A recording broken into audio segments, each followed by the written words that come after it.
그날은 평소와 다를 바 없는 화요일 오후였습니다.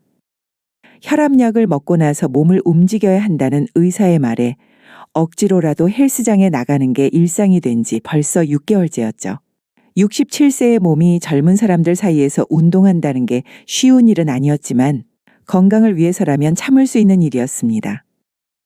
접수대의 젊은 직원이 환하게 웃으며 인사를 건넸고 저는 늘 그랬듯 고개를 끄덕이며 안으로 들어갔습니다.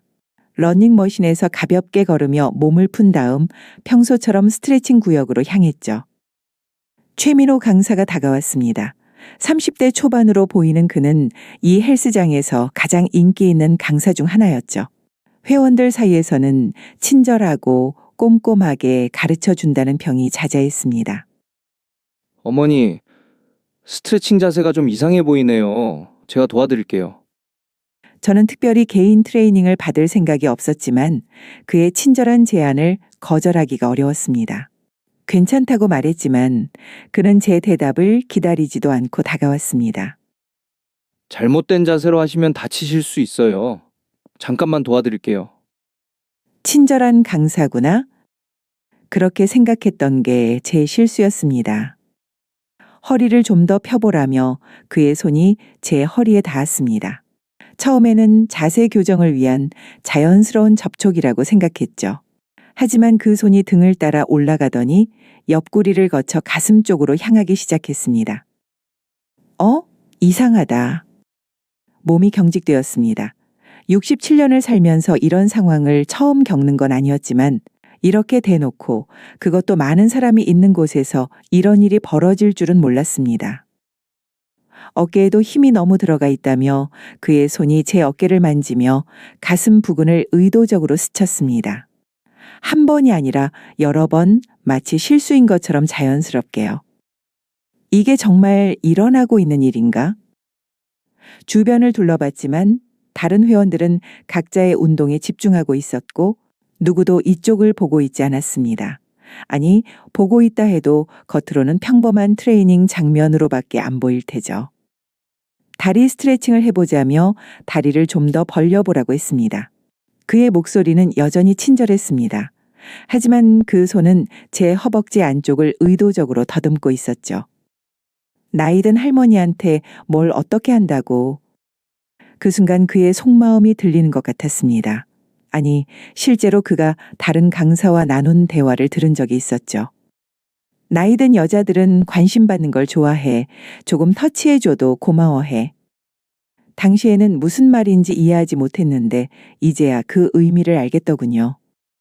제 입에서 작은 신음이 흘러나왔습니다.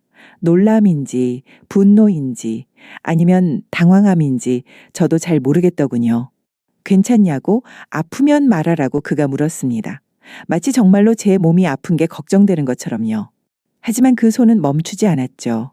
오히려 더 대담해졌습니다. 이걸 어떻게 설명하지? 누구한테 말하지?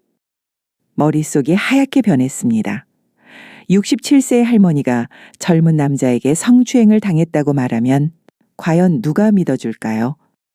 할머니가 착각하신 거 아니야? 그냥 운동 가르쳐 주는 거였는데. 벌써부터 들려오는 것 같았습니다.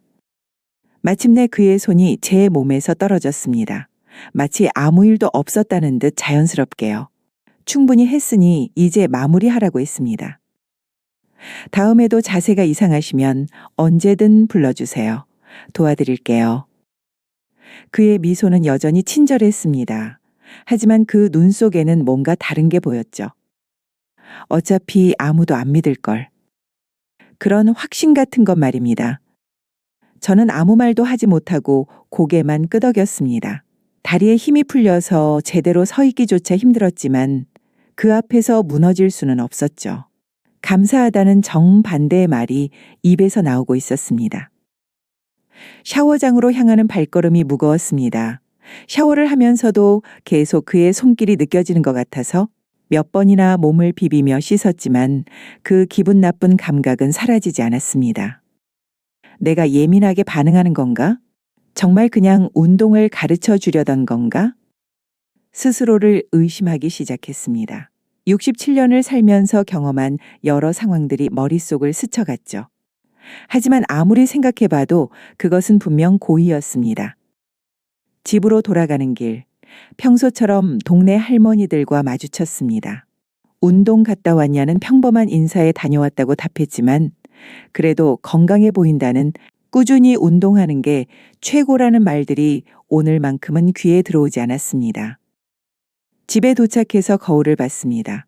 여전히 단정한 파마머리에 깨끗한 운동복을 입은 평범한 67세 할머니가 거기 있었죠. 그런데 뭔가 달라 보였습니다. 내가 그렇게 만만해 보이나? 평생 성실하게 살아온 제 자신이 초라해 보였습니다. 남편을 일찍 여의고 딸 하나 키우며 온갖 고생을 다 했는데 이제 와서 이런 수모를 당해야 하나 싶어 눈물이 났습니다. 그날 밤 잠들 수가 없었습니다. 눈을 감으면 그의 손길이 느껴지고 그의 목소리가 들렸죠. 다음에도 언제든 불러주세요. 다음에는 절대 가지 말아야겠다. 하지만 동시에 다른 생각도 들었습니다. 그럼 그 사람은 계속 다른 사람들에게도 그럴 텐데. 새벽 3시가 넘어서야 겨우 잠이 들었지만 꿈속에서도 그 일은 계속 반복되었습니다. 다음 날 아침 평소처럼 혈압약을 먹으면서 생각했습니다. 정말 내가 예민하게 반응한 건가? 아니면? 거실 벽에 걸린 손녀 사진이 눈에 들어왔습니다. 올해 25살이 된 예쁜 손녀였죠. 지난주에 헬스장 다닌다고 하니 멋있다고 했던 손녀 말이 떠올랐습니다. 만약 저 아이가 나와 같은 일을 당한다면 그 생각에 가슴이 답답해졌습니다. 아직 끝나지 않았구나.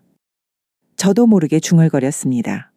뭔가 큰일이 시작될 것 같은 예감이 들었죠. 하지만 그때는 몰랐습니다. 이 작은 사건이 전국을 뒤흔들 거대한 폭풍의 시작이 될 줄은요. 이건 나만의 문제가 아니었다. 사흘 뒤 다시 헬스장 문 앞에 서 있었습니다. 안 가려고 했습니다. 정말로요. 하지만 집에만 있으니 자꾸만 그 일이 떠오르고 혹시 제가 과민 반응한 건 아닌지 의심스러워서 견딜 수가 없더군요. 그래서 결국 다시 나왔습니다. 이번엔 그 강사를 피해서 운동하자. 마음속으로 다짐하며 헬스장에 들어섰습니다. 다행히 최민호 강사는 다른 회원을 지도하고 있었죠. 저는 조용히 구석진 곳으로 가서 혼자 스트레칭을 시작했습니다. 러닝머신에서 가볍게 몸을 푼 뒤 평소보다 사람들이 적은 스트레칭 구역으로 향했습니다. 그곳에는 20대 후반쯤 되어 보이는 젊은 여성이 혼자 물을 마시며 숨을 고르고 있었어요. 김지영이라는 이름표를 달고 있던 그녀는 뭔가 힘들어 보였습니다. 단순히 운동 때문만은 아닌 것 같더군요. 제가 괜찮냐고 물어보자 그 젊은 여성이 쓴 웃음을 지었습니다. 운동이 힘들어서라고 대답했지만 그 표정에는 다른 무언가가 담겨 있었어요. 지영 씨가 주변을 둘러보더니 작은 목소리로 최 강사에게 뭔가 이상한 걸 느낀 적이 없느냐고 물었습니다. 순간 가슴이 덜컥했어요. 이 아이도? 그녀는 운동을 가르쳐 준다면서 자꾸 이상한 데를 만진다고 했습니다. 얼굴이 빨갛게 달아오른 채로 말을 끝까지 하지는 못했지만 충분히 알 수 있었죠. 나도 그런 일이 있었다고 말하자 지영 씨의 눈이 커졌습니다. 며칠 전 자세 교정해 준다면서 겪었던 일을 간단히 설명했더니 지영 씨는 자신도 한 달 전부터 비슷한 일을 당했다고 털어놓았어요. 한 달이나. 제 가슴이 답답해졌습니다. 이 젊은 아이가 한 달 동안이나 그런 일을 당하고 있었다니 누구에게 말할 수도 없고 증거도 없어서 자신이 예민한 건가 싶어서 참아왔다고 했습니다. 그때 최민호 강사가 다가왔습니다. 지영 씨의 얼굴이 순간 굳었어요. 그는 여전히 친절한 목소리로 지난번 스트레칭이 도움이 되었는지 물으며 오늘도 필요하면 언제든 도와주겠다고 했습니다. 제게는 소름 끼치게 들리는 말이었죠. 단호하게 거절했지만 그는 포기하지 않았습니다. 지영 씨에게는 지난번에 허리 운동을 더 배우고 싶다고 했다면서 특별히 가르쳐 주겠다고 했어요. 자, 이리 와. 특별히 가르쳐 줄게. 그의 눈빛이 바뀌었습니다. 친절한 강사의 얼굴 뒤에 숨어있던 다른 모습이 드러나고 있었죠. 제가 지영 씨의 손을 잡고 함께 스트레칭 하자고 했습니다. 지영 씨가 제 손을 꽉 잡았어요. 그 손이 차갑고 떨리고 있었습니다. 최민호 강사는 아쉬운 듯 혀를 찼지만 다른 회원이 부르는 소리에 그쪽으로 가야 했어요. 그가 사라지고 나서야 지영 씨가 안도의 한숨을 쉬었습니다. 우리 둘 다 당한 거라면 혹시 다른 사람들도 그런 일을 당했을지 궁금했는데 지영 씨는 자신의 친구도 여기 다니면서 비슷한 얘기를 했다고 했어요. 이게 어디까지인 거야? 헬스장을 둘러봤습니다. 운동하고 있는 여성 회원들이 보였죠. 젊은 여성들부터 저 같은 중년까지 다양한 연령대의 여성들이 있었습니다. 지영 씨가 샤워장에서 이야기하자고 제안했어요. 여기서는 너무 위험하다면서 주변을 조심스럽게 살폈습니다. 샤워장으로 향하는 길에 탈의실에서 흐느끼는 소리가 들렸습니다. 조심스럽게 물어보니 20대 초반으로 보이는 여학생이 급하게 눈물을 닦으며 일어났어요. 운동이 힘들어서라고 했지만 그 아이의 눈은 단순히 운동이 힘들어서 우는 게 아니었습니다. 지영 씨가 그 학생에게 강사한테 뭔가 이상한 일을 당한 건 아니냐고 물었습니다. 학생의 얼굴이 하얗게 변하더니 어떻게 알았냐며 와르르 울음을 터뜨렸어요. 3명이 샤워장 한 구석에 모여 앉았습니다. 수민이라고 자기소개를 한 그 학생의 이야기는 더욱 충격적이었습니다. 운동 자세를 가르쳐 준다며 몸을 만지는 것은 기본이고 심지어 개인 연락처를 요구하며 사적인 만남까지 종용했다는 것이었죠. 거절하면 운동 가르쳐 주는 걸 방해하고 일부러 무거운 기구를 들게 하거나 다른 사람들 앞에서 창피를 주기도 했다고 했습니다. 다른 강사들은 다들 아는 것 같은데 모른 척하거나 같이 웃는다고 했어요. 그 말에 분노가 치솟았습니다. 이게 개인의 문제가 아니구나. 조직적으로 이루어지고 있는 일이야. 우리가 뭔가 해야 할 것 같다고 말하자 지영 씨와 수민이가 저를 바라봤습니다. 어떻게 하느냐고, 증거도 없는데 어떻게 하느냐고 물었어요. 증거를 만들면 되지. 제 입에서 나온 말에 저도 놀랐습니다. 하지만 이미 결심이 서 있었어요. CCTV가 있는지 물어봤지만 운동구역에만 있고 개인 트레이닝실이나 상담실에는 없다고 했습니다. 그럼 우리가 직접 증거를 모아야겠다고 지영 씨가 결연한 표정으로 말했습니다. 수민이는 위험하지 않을까 걱정했지만 저는 단호하게 대답했어요. 위험해도 해야 한다고 이대로 두면 계속 피해자가 생길 거고 우리 딸들, 손녀딸들이 그런 일을 당할 수도 있다고 말했습니다. 그 말에 3사람 모두 침묵했습니다. 지영 씨가 먼저 더 이상 참을 수 없다고 말했고 수민이도 고개를 끄덕였어요. 우리 셋이 팀을 이루어서 뭔가 해보자고 말을 꺼내려는 순간 샤워장 문이 열렸습니다. 최민호 강사였습니다. 남자가 여자 샤워장에 들어오다니 말도 안 되는 일이었죠.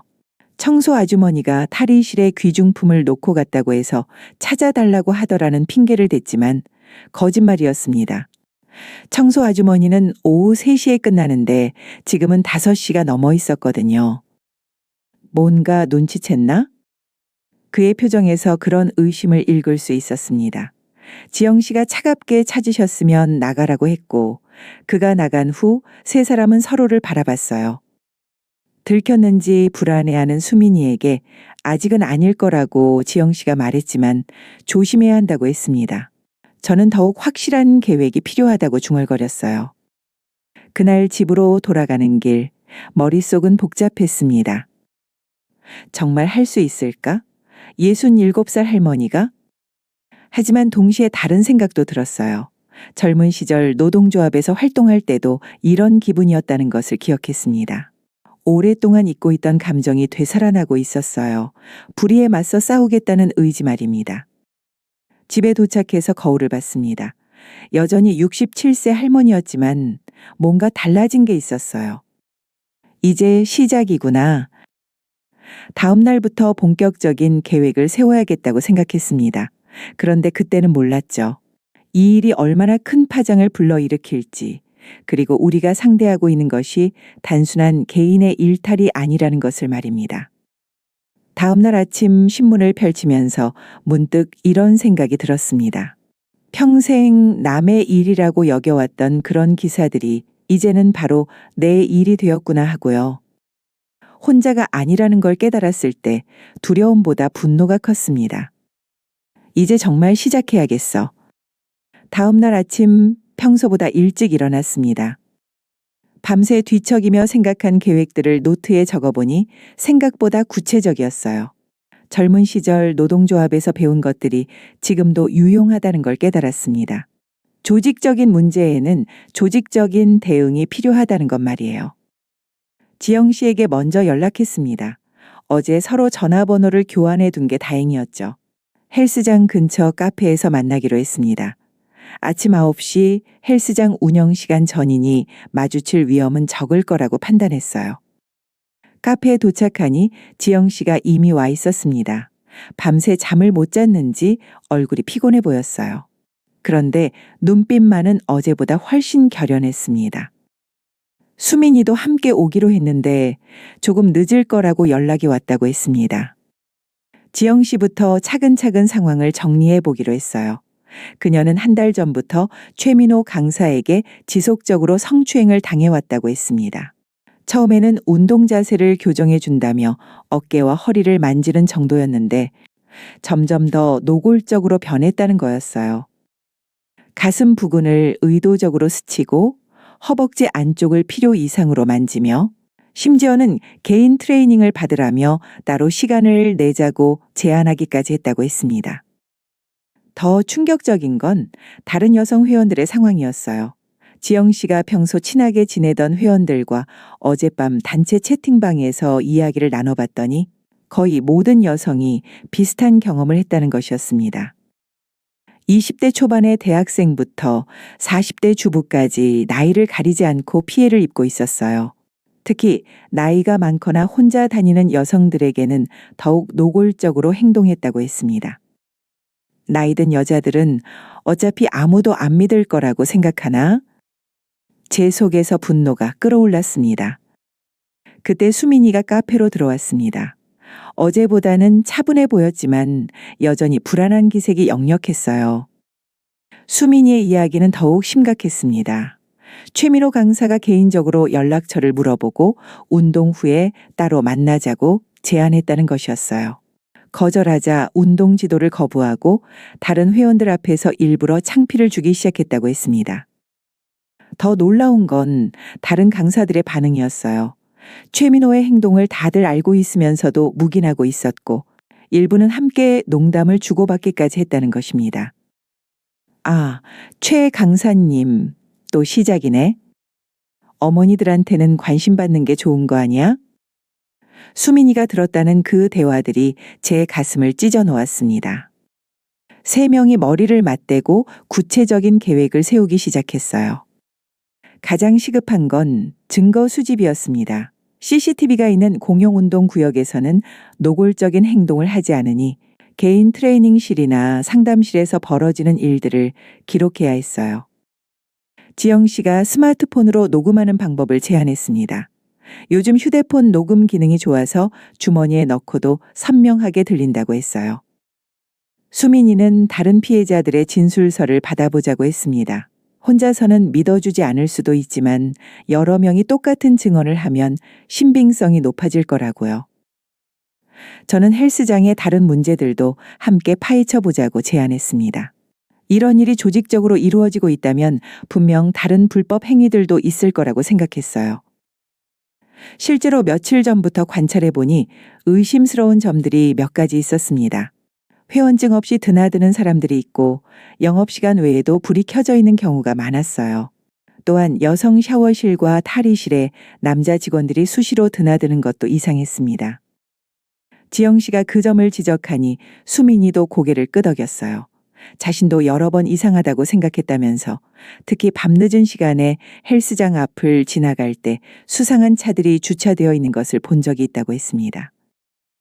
계획을 더 구체화했습니다. 1단계로는 각자 피해 상황을 자세히 기록하고 녹음으로 증거를 수집하기로 했어요.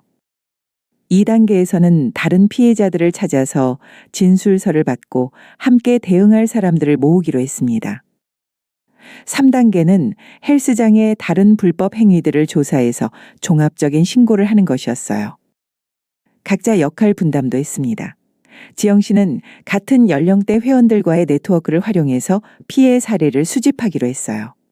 수민이는 인터넷 커뮤니티나 SNS를 통해 비슷한 사례가 있는지 찾아보기로 했습니다. 저는 헬스장의 운영 상황을 좀 더 자세히 관찰하고 혹시 내부 정보를 얻을 수 있는 방법이 있는지 알아보기로 했어요. 회의를 마치고 헤어지면서 서로 격려했습니다. 무서우면서도 설레는 기분이었어요. 오랫동안 잊고 있던 연대감이 되살아나고 있었습니다.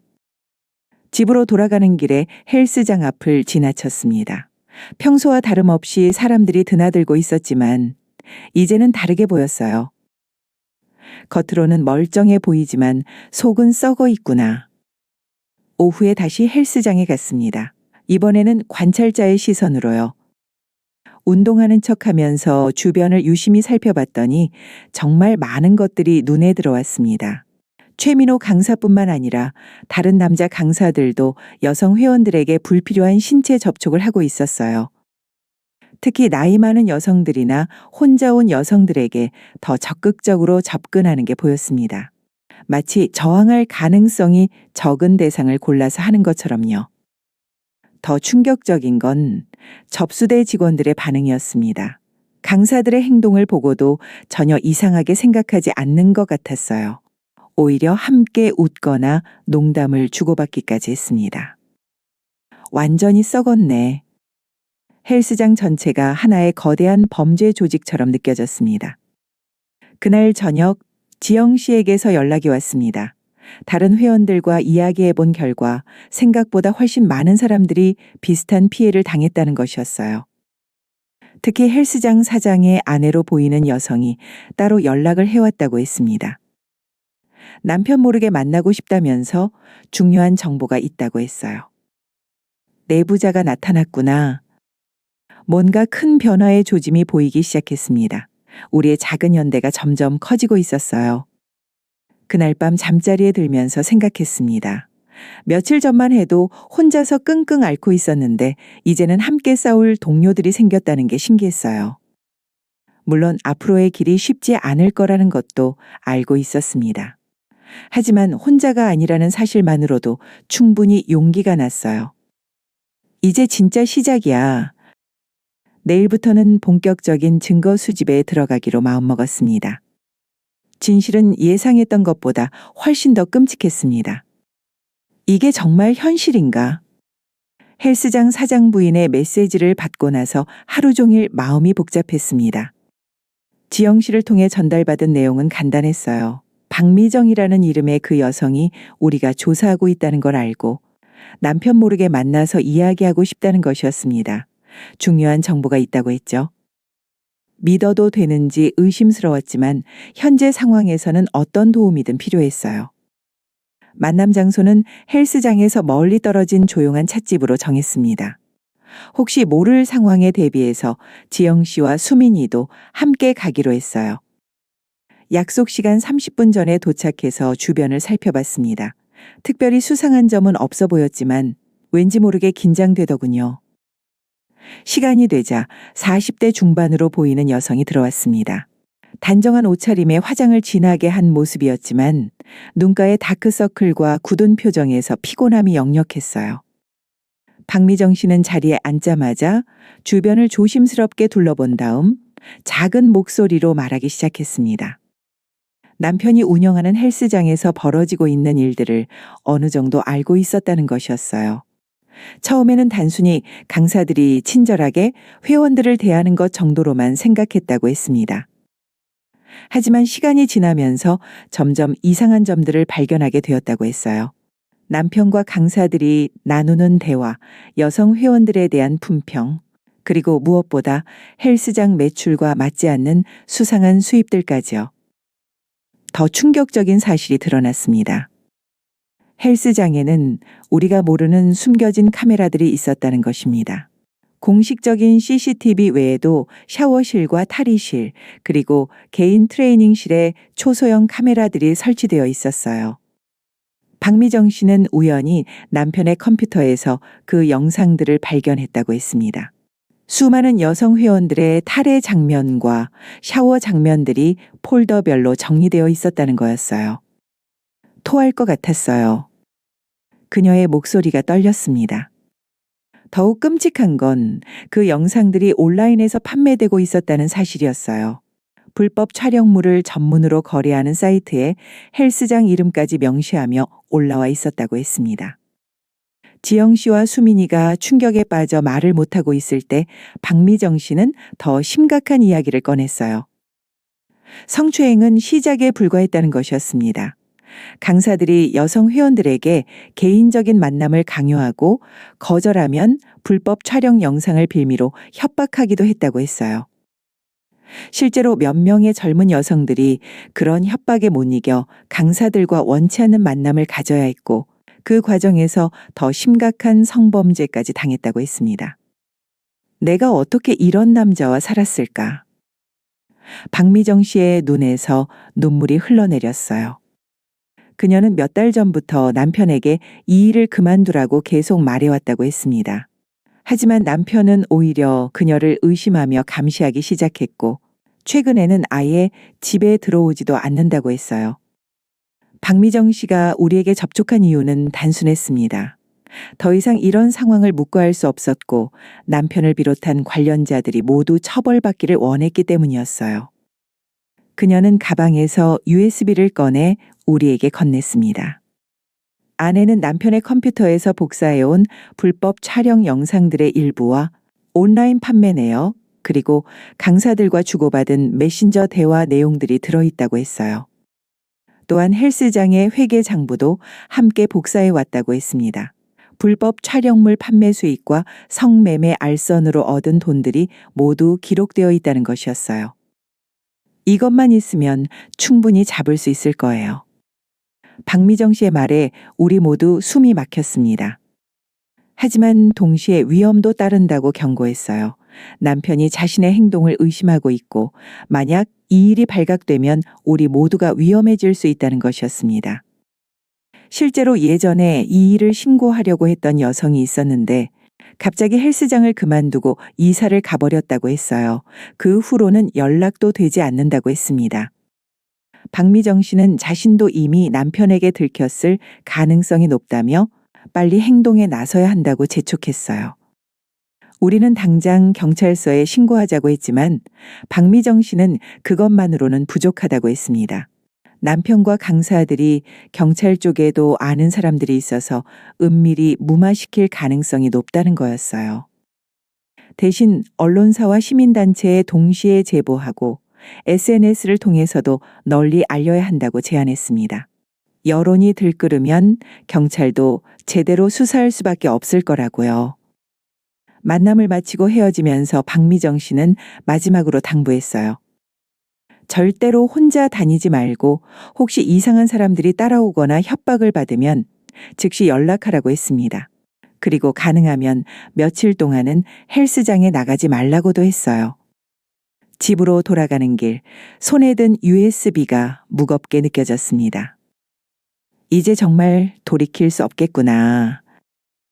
하지만 동시에 분노가 치솟았어요. 그동안 우리가 당한 성추행은 빙산의 일각에 불과했던 것입니다. 불법 촬영, 협박, 성매매 알선까지 헬스장은 완전한 범죄 조직이었어요. 그날 밤 지영 씨, 수민이와 함께 USB 내용을 확인했습니다. 박미정 씨의 말이 사실이었어요. 수백 개의 불법 촬영 영상과 판매 내역, 그리고 강사들이 주고받은 음란한 대화들이 고스란히 들어 있었습니다. 특히 강사들의 메신저 대화는 정말 충격적이었어요. 회원들을 사냥감 취급하며 품평하고 누구를 다음 타겟으로 삼을지 상의하는 내용들이 가득했습니다. 나이가 많거나 혼자 다니는 여성들을 특별히 노린다는 내용도 있었고요. 저런 놈들이. 수민이가 주먹을 불끈 쥐었습니다. 우리는 즉시 행동에 옮기기로 결정했어요. 다음 날부터 언론사와 시민단체 그리고 경찰서에 동시에 제보하기로 했습니다. SNS에도 관련 내용을 올려서 많은 사람들이 알 수 있도록 하기로 했어요. 하지만 그 전에 다른 피해자들에게도 미리 알려서 대비할 수 있게 해야 했습니다. 혹시 보복이 있을 수도 있으니까요. 지영 씨가 헬스장 회원들 단체 채팅방에 조심스럽게 상황을 알렸어요. 처음에는 믿지 않는 사람들도 있었지만 증거들의 일부를 보여주자 모두 충격에 빠졌습니다. 그리고 더 많은 피해 사례들이 쏟아져 나오기 시작했어요. 일부 회원들은 이미 헬스장을 그만둔 상태였고 일부는 당장 그만두겠다고 했습니다. 하지만 몇몇은 끝까지 함께 싸우겠다고 의지를 보였어요. 이제 혼자가 아니야. 우리의 연대는 점점 더 커지고 있었습니다. 하지만 동시에 위험도 커지고 있었어요. 박미정 씨의 경고가 현실이 될 수도 있었습니다. 그날 밤 잠들기 전에 손녀 사진을 다시 봤습니다. 할머니가 이 세상을 조금이라도 더 안전하게 만들어줄게. 마음속으로 다짐했어요. 이제 정말 후퇴할 수 없었습니다. 진실을 세상에 알렸을 때 그들의 진짜 모습이 드러났습니다. 드디어 이 순간이 왔구나. USB를 받은 지 이틀 후 우리는 계획을 실행에 옮겼습니다. 새벽 5시부터 움직이기 시작했어요. 지영 씨는 주요 언론사 3곳에 동시에 제보했고 수민이는 여성단체와 시민단체에 연락을 취했습니다. 저는 경찰서 성범죄 수사팀에 직접 신고를 접수했어요. 오전 9시 지영 씨가 자신의 SNS에 첫 번째 폭로 글을 올렸습니다. 헬스장에서 일어나고 있는 조직적인 성범죄와 불법 촬영에 대한 내용이었죠.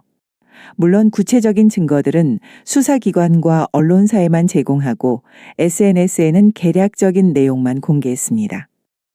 처음에는 반응이 별로 없었어요. 몇 개의 댓글과 공감 정도였죠. 하지만 시간이 지나면서 상황이 달라지기 시작했습니다. 오후 2시쯤 한 언론사에서 연락이 왔어요. 제보 내용을 검토해 본 결과 충분히 기사화할 가치가 있다는 판단이었습니다. 당장 내일 아침 뉴스에 보도할 예정이라고 했어요. 그 소식을 들었을 때 가슴이 두근거렸습니다. 드디어 세상에 알려지는 순간이 오고 있었어요. 하지만 동시에 불안하기도 했습니다. 박미정 씨의 경고가 계속 머릿속을 맴돌았거든요. 저녁 무렵 예상했던 일이 벌어졌어요. 헬스장에서 연락이 온 거였습니다.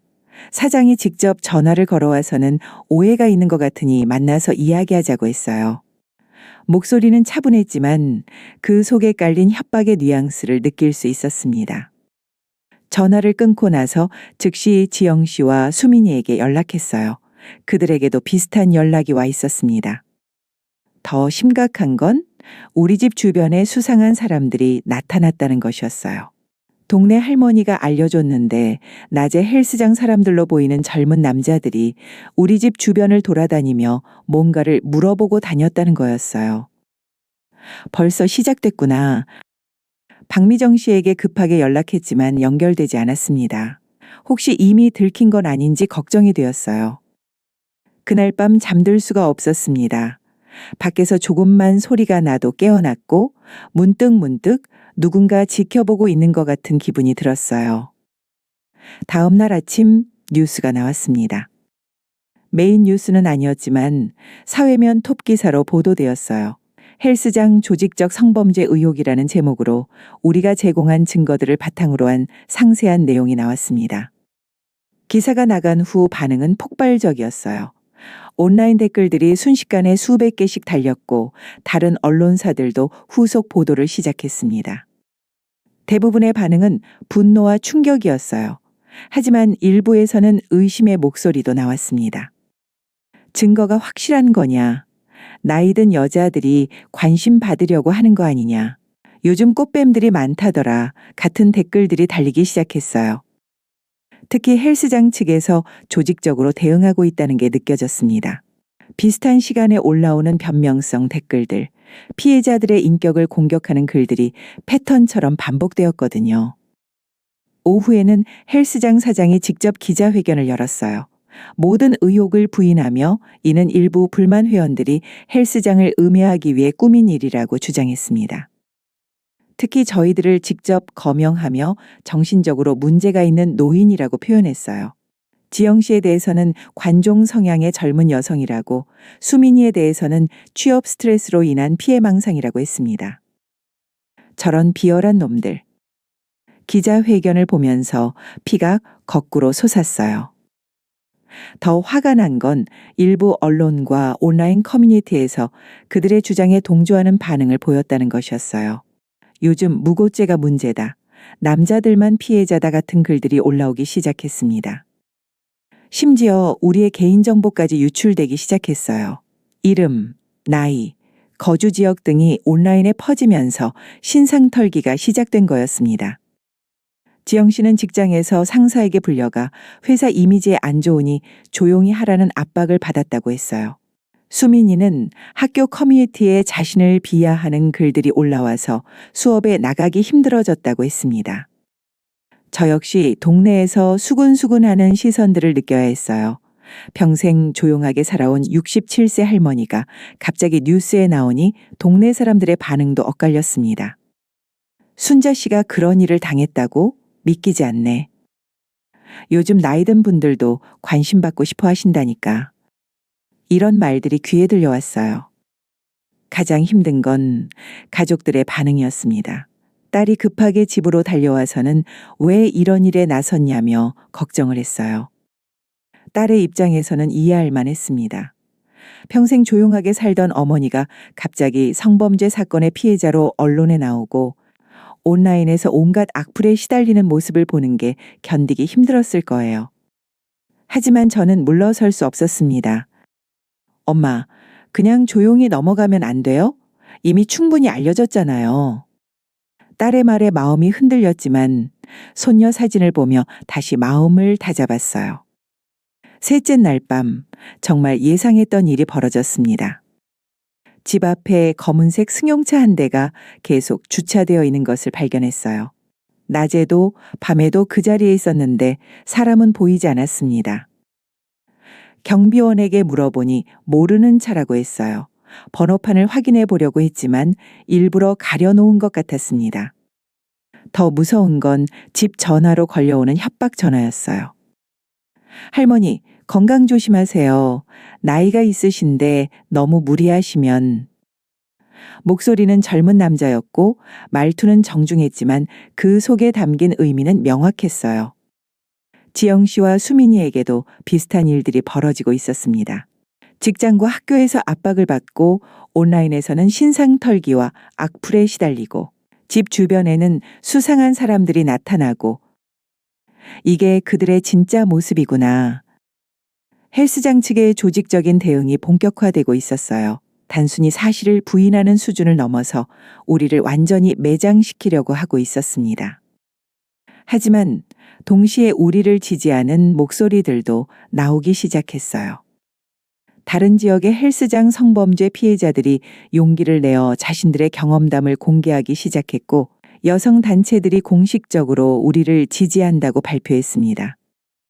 특히 온라인에서는 헬스장 성범죄 실태 해시태그가 확산되면서 전국에 비슷한 피해 사례들이 쏟아져 나왔어요. 우리가 혼자가 아니구나. 하지만 싸움은 이제 시작이었습니다. 헬스장 측의 반격은 더욱 치밀하고 조직적으로 변해가고 있었어요. 넷째 날 아침 박미정 씨에게서 마침내 연락이 왔습니다. 남편에게 들켰다는 것이었어요. 지금 친정에 피해 있지만 남편이 사람들을 동원해서 찾고 있다고 했습니다. 조심하세요. 그들이 정말 위험한 사람들이에요. 박미정 씨의 마지막 경고가 현실이 되고 있었습니다. 어둠이 가장 깊을 때 우리는 서로만 의지할 수 있었습니다. 이제 정말 위험해졌구나. 박미정 씨의 경고 후 이틀이 지나자 상황은 걷잡을 수 없이 악화되고 있었습니다. 아침에 일어나 보니 집 대문에 빨간 페인트로 욕설이 적혀 있었어요. 밤사이에 누군가 와서 한 짓이었죠.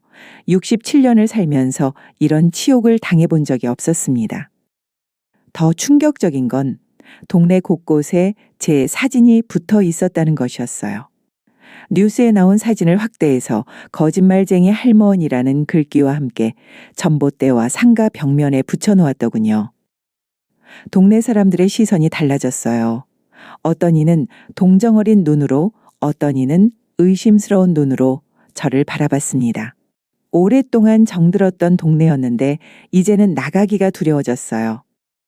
지영 씨 상황은 더욱 심각했습니다. 직장에서 정직 처분을 받았다고 연락이 왔어요. 회사 측에서는 개인적인 문제로 회사 이미지에 손상을 끼쳤다는 이유였지만 실제로는 헬스장 측에서 압력을 넣었다는 게 분명했습니다. 그녀가 살고 있는 원룸 앞에는 매일 다른 남자들이 나타났다고 했어요. 직접적인 협박은 하지 않지만 의미심장한 시선으로 지켜본다거나 일부러 큰 소리로 통화를 하며 위압감을 주는 식이었습니다. 인터넷에서는 그녀의 개인정보가 완전히 털렸어요. 학창시절 사진부터 시작해서 과거 연애 상대들의 증언이라며 조작된 글들까지 올라왔습니다. 지영이는 원래 관종이었어. 남자들한테 치근거리는 걸 좋아했지. 헬스장에서도 강사들한테 먼저 접근한 거 아니야? 이런 식의 악성 댓글들이 수백 개씩 달렸어요. 대부분 새벽 시간대에 집중적으로 올라오는 것으로 보아 조직적으로 댓글 알바들을 동원한 것이 분명했습니다. 수민이는 대학교에서 압박을 받고 있었어요. 학과 사무실에서 불려가서는 학교 이미지에 좋지 않으니 조용히 하라는 경고를 받았다고 했습니다. 교수들도 수업 시간에 의미심장한 발언들을 하며 우회적으로 압박했어요. 더욱 비열한 건 같은 학과 학생들 사이에서 그녀를 따돌리는 분위기가 조성됐다는 것이었습니다. 누군가 의도적으로 소문을 퍼뜨린 것 같았어요. 수민이가 헬스장 사건을 이용해서 유명해지려고 한다더라. 요즘 페미니스트들이 다 저래. 피해자 코스프레하는 거지. 이런 말들이 캠퍼스에 퍼지면서 그녀는 점점 고립되고 있었습니다. 우리 셋은 더 이상 공개적으로 만날 수도 없었어요. 헬스장 측에서 사람들을 동원해서 우리 동선을 감시하고 있었거든요. 대신 은밀하게 연락을 주고받으며 서로의 안전을 확인했습니다. 하지만 시간이 지날수록 모두의 목소리에 지친 기색이 역력했어요. 특히 충격적이었던 건 언론 보도의 변화였습니다. 처음에는 우리 편에서 보도했던 언론사들마저 점점 중립적인 입장으로 돌아서고 있었어요. 헬스장 측에서 대형 로펌을 고용해서 언론사들에게 법적 대응을 예고했기 때문이었습니다. 확실한 증거 없이 보도했다가 명예훼손으로 고소당할 수 있다. 피해자들의 일방적인 주장만으로는 기사화하기 어렵다. 언론사들의 태도가 이렇게 바뀌면서 후속 보도들이 줄어들기 시작했어요. 대신 헬스장 측의 반박 보도들이 늘어났습니다. 가장 악랄했던 건 우리의 과거를 파헤쳐서 공개한 것이었어요. 제 젊은 시절 노동조합 활동 경력을 들먹이며 평생 사회에 불만을 품고 살아온 문제적 인물이라고 묘사했습니다. 남편을 일찍 여의고 혼자 딸을 키운 것조차 가정이 불화했던 여성의 남성 혐오라고 왜곡해서 보도했어요. 지영 씨에 대해서는 과거 직장에서의 작은 갈등들을 부풀려서 동료들과 잘 지내지 못하는 성격 파탄자로 만들었고, 수민이에 대해서는 성적이 좋지 않다거나 교우 관계에 문제가 있다는 식의 거짓 정보들을 흘렸습니다. 피해자들의 신빙성에 의문이 제기된다. 과연 이들의 주장이 사실인가? 언론의 논조가 이렇게 바뀌면서 여론도 점점 우리에게 불리하게 돌아가기 시작했어요. 더욱 절망적이었던 건 수사기관의 태도였습니다. 경찰서에서는 증거가 부족하다. 피해자들의 진술이 일관되지 않는다는 이유로 수사를 제대로 진행하지 않고 있었어요. 박미정 씨가 제공한 USB의 내용들도 불법적으로 취득한 증거라며 증거 능력에 의문을 제기했습니다. 담당 형사는 우리에게 이렇게 말하기까지 했어요. 할머니, 이런 일로 고생하지 마시고 그냥 조용히 사세요. 나이도 있으시는데. 젊은 분들도 앞날을 생각해서 적당히 마무리하시는 게 좋을 것 같은데요. 경찰마저 우리 편이 아니라는 걸 깨달았을 때 정말 절망스러웠어요. 일주일째 되던 날 밤, 마침내 직접적인 위협이 찾아왔습니다. 집 전화로 걸려온 건 이번에는 여자 목소리였어요. 할머니, 손녀딸 예쁘네요. 대학교 2학년이죠? 혼자 자취하고 있는데 위험하지 않을까요? 손녀의 사진과 개인정보까지 알고 있다는 협박이었습니다. 온몸이 얼어붙었어요. 즉시 손녀에게 연락해서 당분간 친구 집에 있으라고 했지만 이미 그들이 어디까지 알고 있는지 몰라서 불안했습니다. 지영 씨와 수민이에게도 비슷한 협박이 갔다고 연락이 왔어요. 지영 씨의 부모님 직장에 수민이의 남동생 학교에까지 사람들이 나타났다고 했습니다. 가족들까지 위험에 빠뜨릴 수는 없어. 그때 처음으로 포기하고 싶다는 생각이 들었어요. 딸이 울면서 전화를 걸어왔습니다. 엄마, 제발 그만해요. 이제 충분하잖아요. 우리 가족이 이런 고생할 이유가 없어요. 딸의 울음소리를 들으면서 마음이 무너졌어요. 정의를 실현하겠다는 신념도 중요하지만 가족의 안전이 더 소중했습니다. 지영 씨도 한계에 다다른 것 같았어요. 직장을 잃고 온라인에서 마녀 사냥을 당하고 가족들마저 위협받는 상황에서 더 이상 버틸 수 없다고 했습니다. 수민이는 아직 어린 나이에 이런 일을 겪는 게 너무 힘들다며 울음을 터뜨렸어요. 우리가 정말 잘못된 일을 하고 있는 건 아닐까요? 혹시 우리가 착각한 건 아닐까요? 이런 의심까지 들기 시작했습니다. 그날 밤 세 사람 모두 각자의 집에서 깊은 절망에 빠져 있었어요. 창밖으로 보이는 검은 승용차들, 끝없이 울려대는 협박 전화들, 온라인에 퍼진 악성 댓글들. 이게 현실이구나. 정의는 없고 힘 있는 자들이 모든 걸 주무르는 세상이구나. 67년을 살아오면서 느껴왔던 사회의 불의들이 한꺼번에 떠올랐어요. 하지만 바로 그때 예상치 못한 곳에서 희망의 불씨가 나타났습니다. 박미정 씨에게서 긴급 연락이 온 것이었어요. 포기하지 마세요. 곧 모든 게 바뀔 거예요. 그녀가 마지막 카드를 준비하고 있었던 것입니다. 절망의 끝에서 진실이 폭발했을 때 악의 제국이 무너지기 시작했습니다. 이제 정말 끝장을 볼 때가 왔구나. 박미정 씨의 긴급 연락을 받은 다음 날 아침 상황이 완전히 뒤바뀌기 시작했습니다. 새벽 6시 잠에서 깨어보니 밖이 시끄러웠어요. 창문을 열어보니 헬스장 앞에 경찰차들과 언론사 취재진들이 몰려 있었습니다. 국세청 조사관들까지 나타나서 헬스장 전체를 봉쇄하고 있었어요. 박미정 씨가 마지막으로 준비했던 것은 바로 실시간 생중계였습니다. 그녀는 며칠 전부터 남편과 강사들의 대화를 몰래 녹음하고 있었던 것이었어요. 더 나아가 그들이 우리에게 보복을 계획하는 모습까지 모두 기록했습니다. 가장 결정적이었던 건 헬스장 내부의 비밀 카메라실을 직접 촬영한 영상이었어요. 수백 대의 모니터에 여성 회원들의 탈의 장면들이 실시간으로 나오고 그것을 남자들이 보며 품평하는 모습이 그대로 담겨 있었습니다. 박미정 씨는 이 모든 증거들을 동시에 여러 언론사와 수사기관 그리고 온라인에 공개했어요. 특히 유튜브 라이브 방송을 통해 실시간으로 공개하면서 조작이나 은폐가 불가능하도록 만들었습니다. 오전 8시 첫 번째 방송사에서 긴급 속보가 나갔습니다.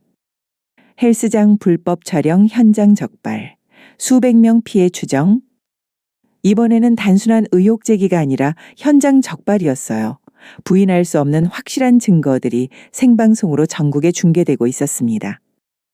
헬스장 사장과 강사들이 수갑을 차고 연행되는 모습이 실시간으로 방송되었어요. 그들의 얼굴에는 더 이상 여유나 오만함이 보이지 않았습니다. 그저 절망과 당황만이 역력했죠. 온라인 반응도 완전히 달라졌습니다. 지난주까지만 해도 우리를 의심하고 조롱하던 댓글들이 순식간에 사라지고 대신 헬스장을 규탄하는 분노의 댓글들이 폭발적으로 늘어났어요. 이런 게이들 진짜 끝까지 처벌해야 한다. 할머니한테 미안했다. 진실을 말씀하셨는데 의심해서. 용기 내어주신 분들께 감사드립니다. 특히 우리를 공격했던 악성 댓글러들의 계정들이 일제히 삭제되기 시작했어요. 조직적으로 운영되던 가짜 계정들이었다는 게 명확해진 거였습니다. 오후에는 더 충격적인 내용들이 공개되었습니다. 헬스장에서 촬영된 불법 영상들이 해외 사이트에서 판매되고 있었고 그 수익이 월 수천만 원에 달했다는 것이 드러났어요. 또한 일부 회원들에게는 성매매를 강요하고 그 대가를 받았다는 사실도 밝혀졌습니다.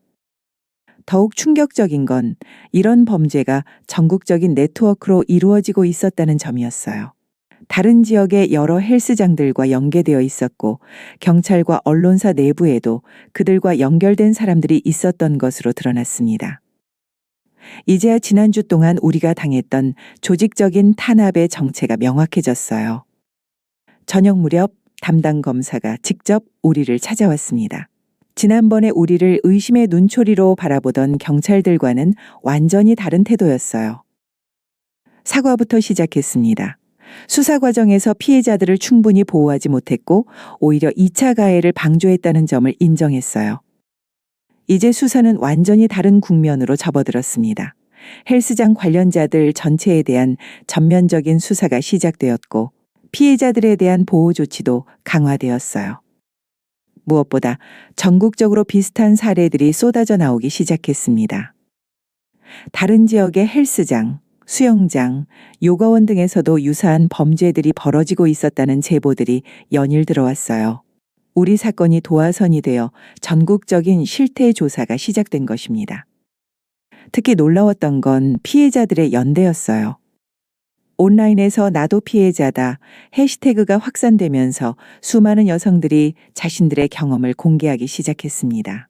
나이 불문하고 지역을 가리지 않고 피해 사례들이 쏟아져 나왔어요. 60대, 70대 할머니들까지 용기를 내어 증언에 나섰습니다. 평생 참고 살았던 일들을 처음으로 세상에 알리는 분들이 많았어요. 이제야 말할 수 있겠네요. 젊은 시절부터 이런 일이 너무 많았는데 순자 씨 덕분에 용기가 났습니다. 이런 연락들이 계속 들어왔어요. 67년을 살아오면서 이렇게 많은 분들로부터 감사 인사를 받아본 적이 없었습니다. 일주일 후 1심 판결이 나왔습니다. 헬스장 사장에게는 징역 7년, 강사들에게는 각각 징역 3년에서 5년의 실형이 선고되었어요. 불법 촬영, 성추행, 협박, 성매매 알선 등 모든 혐의가 인정된 것이었습니다. 특히 재판부는 조직적이고 지속적인 성범죄로 사회에 미친 충격이 크고 피해자들에게 가한 정신적 고통이 심각하다며 이 같은 범죄가 재발되지 않도록 엄중히 처벌한다고 판시했어요. 헬스장은 영업정지 처분을 받았고 결국 완전히 문을 닫을 수밖에 없었습니다. 건물주도 계약을 해지했고 며칠 후에는 철거 작업이 시작되었어요. 그 과정에서 더 많은 증거들이 발견되었습니다. 건물 곳곳에 숨겨진 카메라들, 불법 촬영 영상들을 저장했던 서버실, 그리고 다른 업소들과 주고받은 거래 내역들까지요. 수사 범위는 점점 확대되어 결국 전국적인 성범죄 네트워크가 해체되었습니다. 연루된 업소만 수십 곳, 관련자들도 수백 명에 달했어요. 언론들도 자성의 목소리를 냈습니다. 초기에 피해자들을 의심하고 2차 가해에 동참했던 언론사들이 공식적으로 사과 기사를 내보냈어요. 성범죄 피해자에 대한 편견과 의심이 얼마나 위험한지 보여준 사건. 피해자들의 용기에 박수를 보낸다.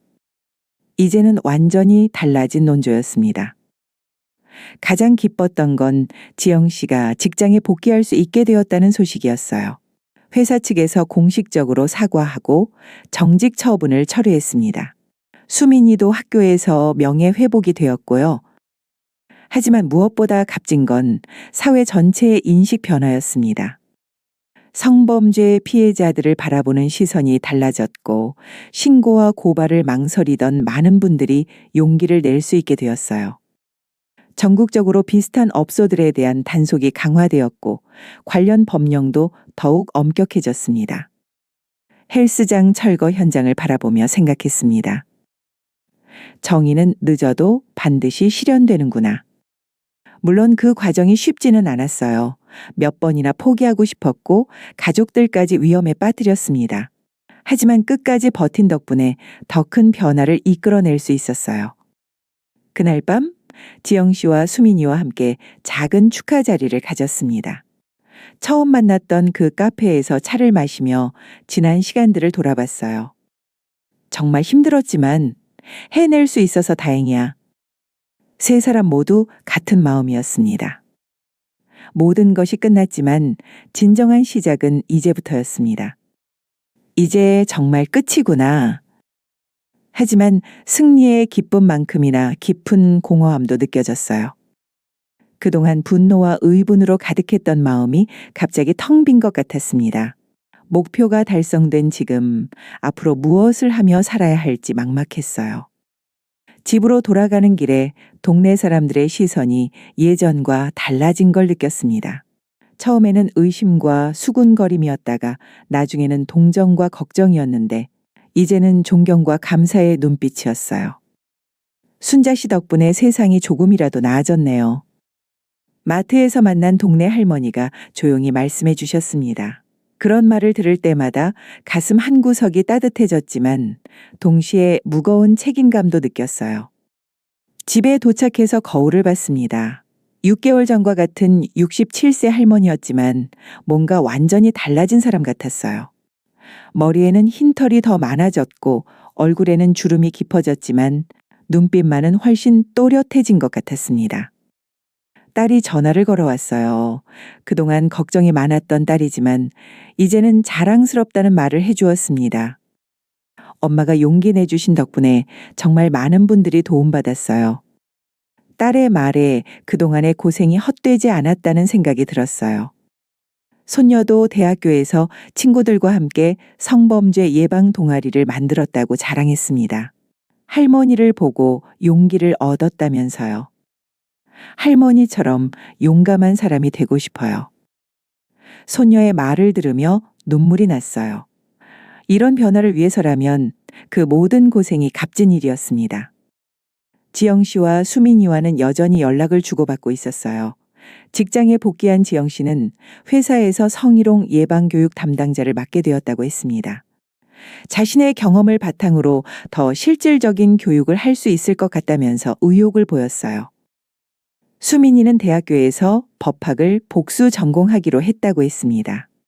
앞으로 성범죄 피해자들을 도울 수 있는 변호사가 되고 싶다면서요.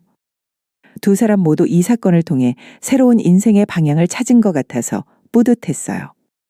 박미정 씨는 남편과 이혼 소송 중이었지만 오히려 홀가분해 보였어요.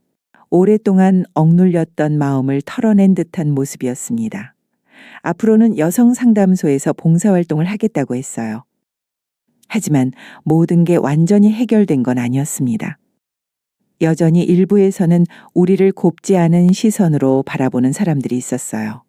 인터넷에는 여전히 악성 댓글들이 올라오고 있었고 가끔씩 협박성 전화도 걸려왔습니다. 사회 전체적으로는 큰 변화가 있었지만 개인적인 상처들은 쉽게 아물지 않았어요. 지영 씨는 여전히 사람들이 많은 곳에 가면 불안해했고 수민이도 가끔 악몽에 시달린다고 했습니다. 저 역시 가끔 밤에 잠들기 전이면 그때의 기억들이 되살아나곤 했어요. 최민호 강사의 손길, 협박 전화들, 온라인의 악성 댓글들. 과연 우리가 한 일이 옳았을까? 이런 의문이 들 때도 있었습니다. 하지만 그때마다 전국에서 들려오는 변화의 소식들이 위로가 되었어요. 우리 사건 이후로 비슷한 신고들이 급증했고 많은 가해자들이 처벌받았습니다. 관련 법령도 더욱 강화되었고 피해자 보호 제도도 개선되었어요. 무엇보다 사회 전반적으로 성범죄에 대한 인식이 바뀌었습니다. 예전에는 피해자를 의심하고 가해자를 감싸는 분위기가 있었다면 이제는 피해자의 목소리에 귀 기울이는 분위기로 변했어요. 한 달 후 예상치 못한 제안이 들어왔습니다. 시청에서 성범죄 예방 홍보대사를 맡아달라고 요청해 온 것이었어요. 처음에는 부담스러워서 거절하려고 했지만 지영 씨와 수민이가 적극적으로 권해서 수락했습니다. 어머니의 경험이 더 많은 사람들에게 도움이 될 거예요. 그들의 말이 맞았어요. 홍보대사 활동을 하면서 전국 각지의 여성들을 만날 수 있었습니다. 강연장에서 제 이야기를 들은 후 용기를 내어 자신의 경험을 털어놓는 분들이 많았어요. 특히 나이 드신 분들이 더 많이 공감해 주셨습니다. 평생 참고 살았는데 이제라도 말할 수 있게 되어서 시원해요. 우리 손녀딸들은 더 이상 이런 일 겪지 않았으면 좋겠어요. 이런 말씀들을 들으며 제가 한 일의 의미를 다시 한번 깨달았어요. 6개월이 지난 어느 날 헬스장이 있던 자리에 새로운 건물이 들어서기 시작했습니다.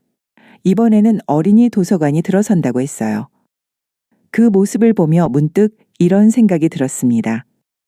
악이 사라진 자리에 선이 들어서는구나. 완전한 승리는 없다는 것도 깨달았어요. 여전히 곳곳에서 비슷한 일들이 벌어지고 있고 우리가 바꾸지 못한 것들도 많습니다. 하지만 적어도 이 작은 변화의 시작은 만들어냈다고 생각해요. 그날 밤 침대에 누워서 천장을 바라보며 생각했습니다. 67년을 살아오면서 가장 힘들었지만 동시에 가장 보람찬 시간이었다고요? 평생 남의 일이라고 여겨왔던 사회 문제들이 사실은 모두 우리의 일이었다는 것도 깨달았습니다. 무엇보다 나이는 숫자에 불과하다는 걸 몸소 체험했어요. 67세에도 새로운 일에 도전할 수 있고 세상을 바꿀 수 있다는 것을 증명했습니다. 인생은 정말 끝까지 모르는 거구나. 창밖으로 보이는 달빛이 유난히 밝았어요. 마치 새로운 시작을 축복해 주는 것 같았습니다. 내일부터는 또 다른 하루가 시작될 것입니다. 평범하지만 의미 있는 조용하지만 당당한 일상이요. 그 일상 속에서도 저는 계속 지켜볼 것입니다. 이 세상의 불의들을 그리고 그것에 맞서 싸우는 사람들을 말이에요. 이제 진짜 시작이야. 67세 할머니의 새로운 인생 이막이 막 시작되고 있었습니다. 감사합니다.